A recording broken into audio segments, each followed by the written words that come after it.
E agora eu recebo um jornalista, nota 1000, que vai nos dar uma luz sobre o que pode acontecer no nosso futuro político. Ele é colunista do jornal Folha de São Paulo, radialista na Rádio Jovem Pan, onde intervenções no Jornal da Manhã e comanda o programa Os Pingos nos Is. Ídolo do meu irmão, de um monte de amigos meus e meu também. Está aqui no nosso programa, com muita honra, recebo Reinaldo Azevedo. Boa noite. Obrigado por ter vindo. Obrigado Reinaldo. pelo convite. Você está em casa. Obrigado. Aquele moço ali tão bonitão, tá vendo ali? Aí, tá vendo?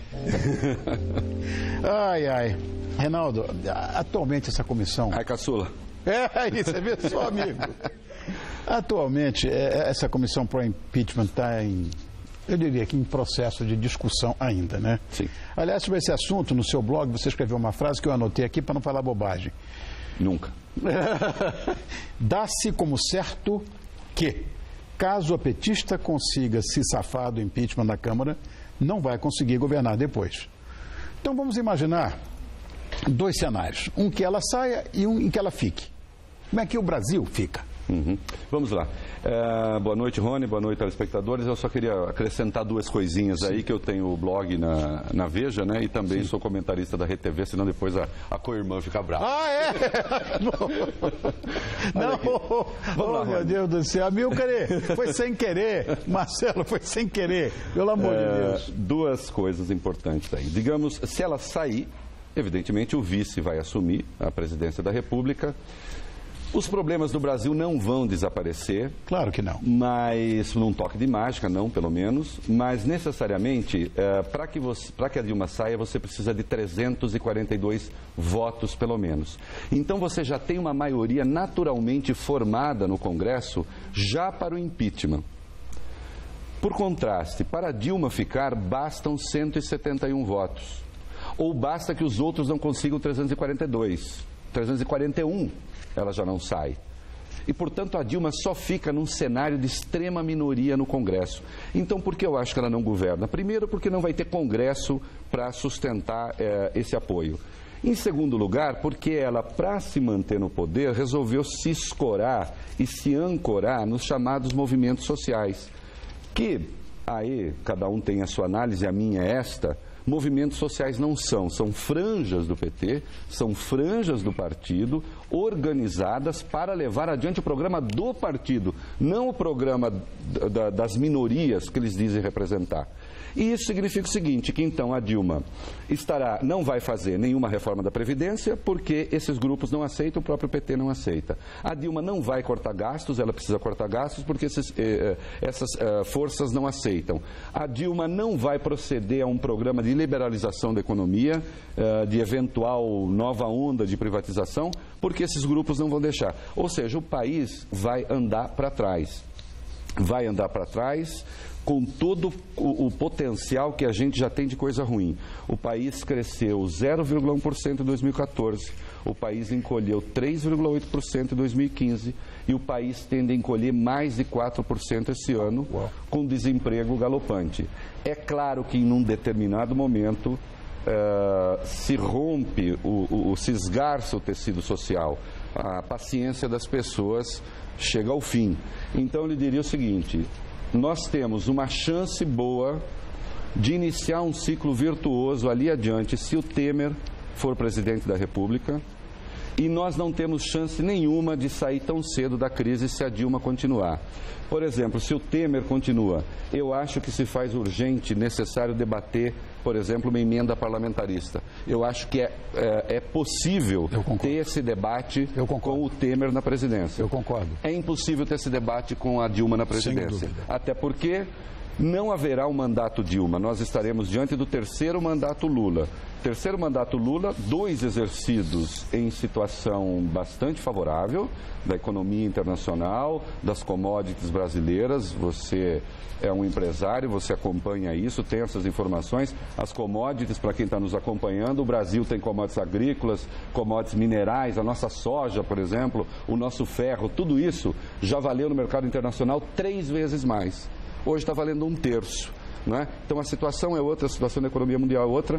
O Lula já mostrou e já demonstrou que quer, por exemplo, mexer com as reservas cambiais. Seria um absurdo dos absurdos para transformar isso em consumo.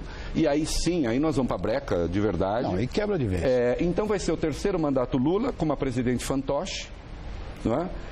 O Lula que agora resolveu apelar diretamente às massas, né? Como ele fala, de novo naquela lógica que está fazendo muito mal ao Brasil, do nós contra eles, né?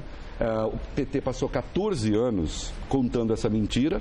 O PT passou 14 anos dizendo que nós da classe média não queríamos pobre aeroporto, nós da classe média não gostamos de preto universidade, nós da classe média não gostamos de pobre ao nosso lado, né? Não.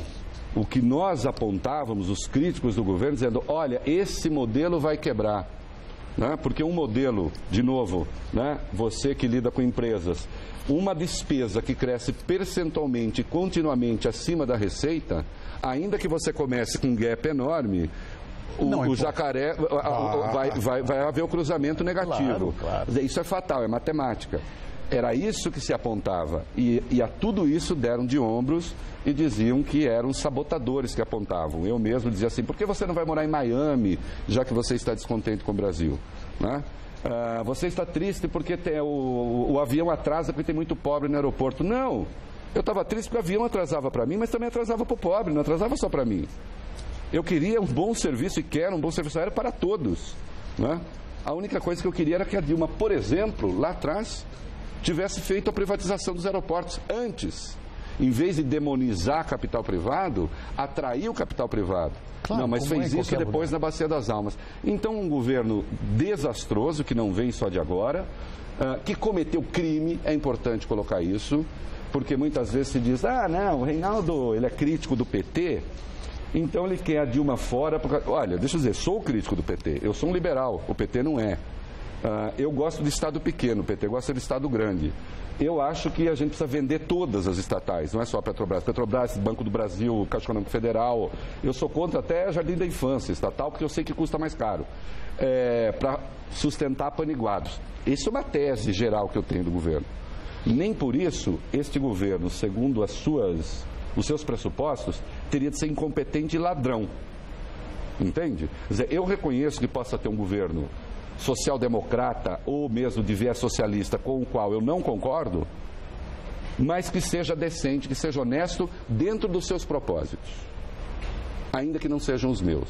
Então eu tenho tolerância, evidentemente, para isso. Eu estou na vida democrática. Sim. Perdi. Claro, vale. Lógico. Acabou, perdi. Agora, não. Primeiro que eles não seguem os próprios pressupostos, e aí então são na verdade, uns hipócritas. Né? Em segundo lugar, que os desastres estão dados. A incompetência está aí comprovada, não é?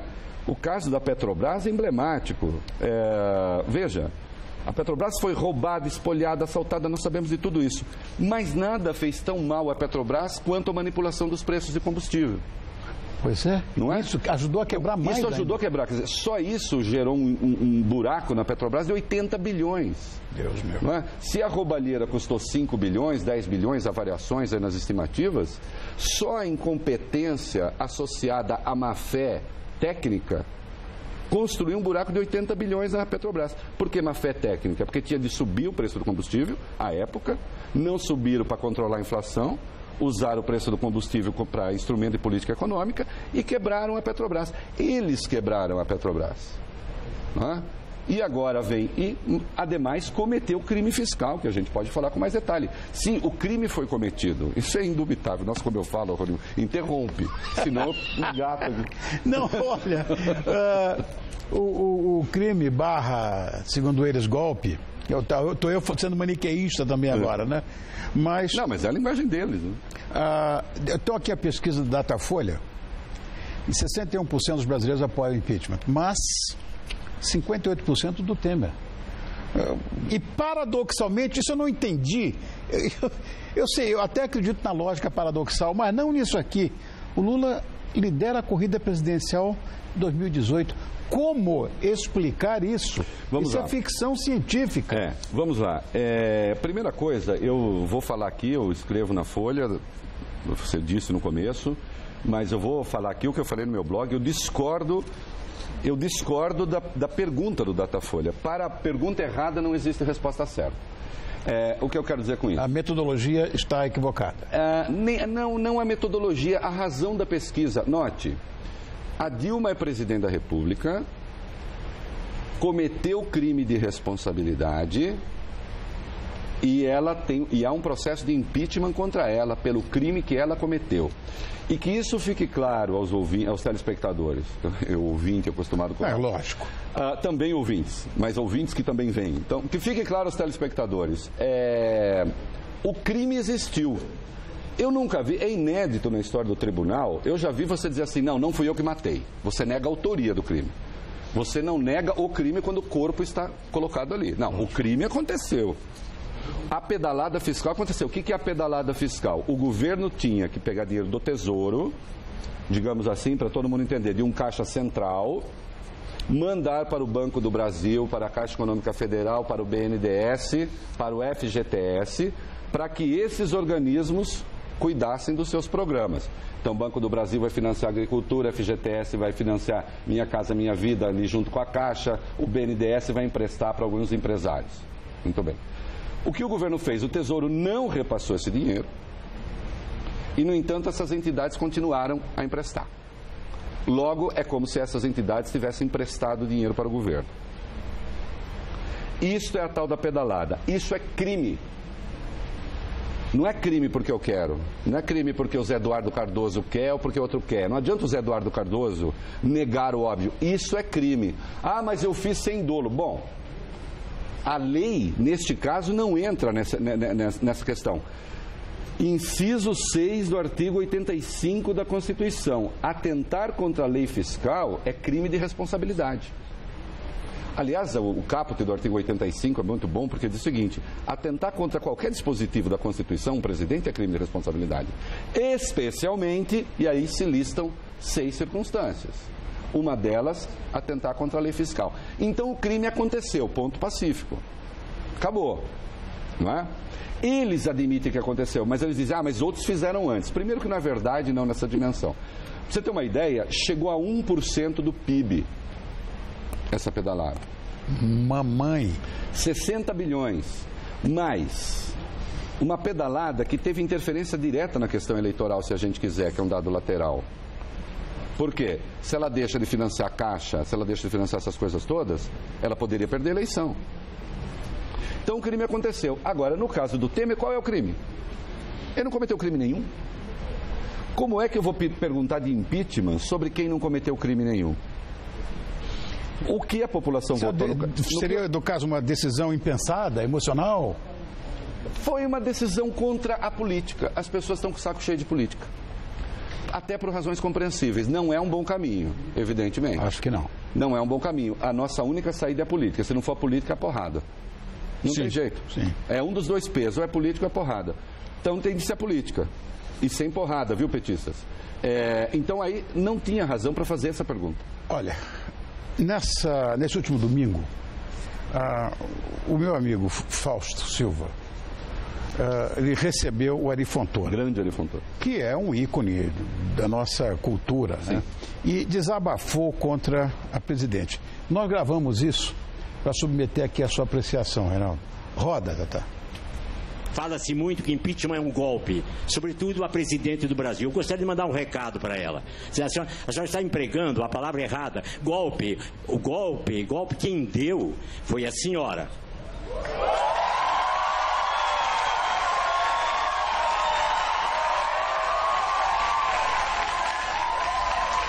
E foi o seguinte: a senhora deu um golpe baixo, quando prometeu uma infinidade de coisas para os seus eleitores e não cumpriu. Está corretíssimo. Aí, no caso, ele está se referindo ao golpe eleitoral que foi dado, ao estelionato eleitoral. Voltando ao que eu estava dizendo no negócio da pedalada, estelionato eleitoral que comprometido com a pedalada, por quê? Porque ela não revelou a real situação do país.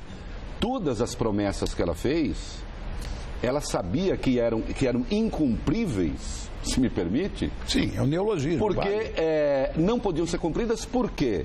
Porque não havia recurso. Ao contrário, não é? Mas a má-fé foi tal que ela atribuiu coisas que ela teria de fazer ao outro. Você se lembra disso? Ah, se o Aécio ganhar, ele vai fazer isso. Se o Aécio ganhar, ele vai fazer aquilo. Ela fez tudo aquilo que ela dizia que o outro ia fazer. Isto é um golpe eleitoral, não é? Agora tem chamado impeachment de golpe por quê? Bom, golpe não existe golpe quando a lei, quando o princípio está na Constituição. Está. Está certo? Do impeachment. Artigo 86. Existe uma lei que regulamenta o impeachment, a Lei 1079. Não bastasse, o Supremo, os 11 magistrados do Supremo criaram o rito do impeachment. Você já viu, meu caro Ronivon, um impeachment com rito estabelecido pela Suprema Corte? Não necessariamente. Não, né? Quer dizer, isto é uma bobagem. Aí então eles partiram. Quando eles viram que isso foi desmoralizado, os próprios ministros do Supremo disseram, não é golpe. Aí eles passaram a negar a existência do crime, que eu digo, o corpo está ali, mas eles negam. E se me permite, só para voltar um pouquinho, você disse do Lula, o que explica o Lula ter 22, 23? Ele tem 22, 23, mas ele tem 53% de rejeição. O Lula está em plena campanha eleitoral. Há um desgaste dos políticos no geral e ele conserva essa parte do eleitorado, ele se identifica com uma parcela da população, sem dúvida nenhuma. O Lula nunca foi um líder ilegítimo. Ele só deveria procurar ser um líder decente. Ilegítimo ele não é. Ele só deveria procurar seguir a Constituição. Não é? O Lula tem penetração popular? Tem. O que ele não pode fazer é se meter num quarto de hotel em Brasília e distribuir cargos da República sem ser ministro, sendo investigado como se a República fosse um lupanar, como se a República fosse uma casa de tolerância, onde as pessoas vão se comprar e se vender. Vão comprar e os outros vão se vender. Né? Isso ele não deveria fazer. Ninguém nunca questionou a legitimidade do Lula, a sua origem popular. Agora, origem popular não foi feita para transgredir lei. A lei tem de valer para todo mundo. Né? Tem de valer para aquele que nasceu em berço de ouro e para aquele que nasceu na manjedoura. Né? Especialmente as leis democráticas, que são as nossas. Mas criam agora, com toda essa história, uma polarização política. Ou seja, nós vimos agora o Ari. Tem um posicionamento. A classe artística agora resolveu também se mexer. Então ele tem um posicionamento. Chico Buarque tem outro. Isso cria um frisson a mais. Eu não sei se isso é benéfico. Olha, vamos lá, da classe artística você conhece mais do que eu. Nós sabemos que durante um bom tempo, especialmente durante a ditadura, como os políticos não podiam falar, como a sociedade civil não podia falar, os artistas de algum modo passaram a ser, pelo menos uma parcela deles, uma espécie de porta-voz de alguns anseios e algumas angústias da sociedade. Isso é bom, é compreensível. Surgiu toda a coisa da música de protesto, de péssima qualidade estética, geralmente, mas de qualidade moral muito superior, se é que você me entende, porque a música ali que é muito ruim, muito ruim como música, não passa de uma marchinha e tal. A própria música do Geraldo Vandré é uma marcha muito pobre. Né? Que eu não estou te criticando a escolha, não, acho boa. Caminhando e uma coisinha meio milica, inclusive, meio militar, né? Mas a letra carrega aquele potencial revolucionário, aquele negócio. Então houve essa música de protesto, a coisa toda. E Chico Buarque é herdeiro e caudatário e beneficiário desse clima todo. Nunca foi um democrata. O Chico Buarque tem músicas, por exemplo, exaltando o Movimento Popular de Libertação de Angola. O Movimento Popular de Libertação de Angola, Angola é uma das ditaduras mais ferozes do mundo hoje. Angola tem um ditador há 36 anos. E a filha do ditador comunista de Angola é a mulher mais rica da África. Sendo a África um país sendo a Angola um país comunista. Você imagina Marx e Engels, como é que devem estar no túmulo? No túmulo, não é? Porque o Engels ainda era muito rico, mas distribuía dinheiro para o Marx, né? Quer dizer, o Marx ficava lá com um furúnculo no traseiro, não fazia nada, e tinha que ficar estudando, imaginando perversidades. É uma brincadeirinha, tá? Sim, eu sei. Para provocar a comunada. Muito bem. Então o Chico tem essa posição. Agora, o que eu quero dizer é o seguinte, para os artistas, inventaram a tese, caíram na tese de que impeachment é golpe. O seu Wagner Moura escreveu um artigo na Folha. Wagner Moura é um ator extraordinário. Um ator extraordinário. Eu até brinquei, o Paulo Francis dizia que os atores não podem ser muito inteligentes, né? Que ator assim, para ser bons, né? Eu não concordo com o Paulo Francis, mas vendo o artigo do Wagner Moura, eu fiquei tentado, pelo menos, a episodicamente concordar. Por quê? Porque o Wagner Moura, com a sua competência jurídica reconhecida, nega o óbvio. Não houve crime, portanto é golpe. Porque aí é fácil. Eu digo assim, Ronivon não é um homem, é um camelo. Logo, eu posso dar a ele ração de camelo. Reinaldo não é um homem, é um jumento. Logo, vai puxar carroça. É o mesmo mecanismo de raciocínio. Eu desqualifico alguma coisa, digo que aquela coisa não é o que ela é, porque fica fácil, a partir daí, eu cometer crime. O que os nazistas faziam com os judeus, para pegar o exemplo extremo? Não são pessoas. Bom, se não são pessoas, então nós podemos submeter ao tratamento que a gente julga justo. Claro, não são pessoas. Como você faz isso com pessoas? Não, mas não são pessoas. Olha, o crime é crime. Eu aprendi contigo hoje uma coisa aqui, Reinaldo, que é o seguinte. Essa história de ser a favor ou contra fulano ou cicrano, eu acho que isso aí é irrelevante. O que eu aprendi contigo é que a gente deveria questionar as leis. Claro. As leis que estão na Constituição. E se elas estão, de fato, sendo cumpridas. Não, eu não gosto de fulano, eu não gosto de cicrano. Isso é que eu acho um equívoco. Claro que é. Veja só, eu nunca... Olha, vamos pegar... Você quer ver? Vamos ver onde é que está a tolerância democrática aí. Eu não sou militante de nada, sou um jornalista, mas tenho minhas convicções muito claras, expressas em todos os lugares em que eu atuo.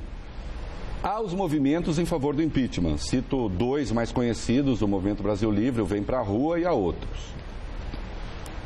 Domingo, se não se conseguem os 342 votos para dar continuidade ao processo de impeachment, o que é que eu vou fazer? O que é que esses movimentos vão fazer?